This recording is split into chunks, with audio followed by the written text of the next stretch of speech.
అందరికీ praise the lord. Bible ప్రకారం ప్రార్థన అంటే ఏమిటి? ప్రార్థన అనేది దేవునితో ప్రత్యక్ష, సన్నిహిత సంభాషణ మరియు సహవాసం. ఇందులో ఆయనను స్తుతించడం, పాపాలను ఒప్పుకోవడం, కృతజ్ఞతలు చెప్పడం మరియు అభ్యర్థనలు, ప్రార్థన మధ్యవర్తిత్వం చేయడం ఉంటాయి. ఇది నిరంతర, రెండు మార్గాల సంభాషణ, కేవలం వస్తువులను అడగడం కాదు.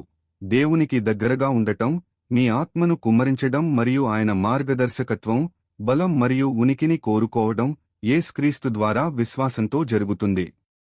మరియు ప్రార్థన యొక్క 7 ఉద్దేశ్యాలు: సంబంధాన్ని నిర్మించడం, ప్రశంసలు, కృతజ్ఞత, మార్గదర్శకత్వం కోరడం, ఒప్పుకోలు, క్షమాపణ కోరడం, మధ్యవర్తిత్వం, ఇతరుల కోసం ప్రార్థించడం, ఆధ్యాత్మిక యుద్ధం, బలం మరియు ఆధారపడటం, విశ్వాసాన్ని వ్యక్తపరచడం. Subscriber for more videos.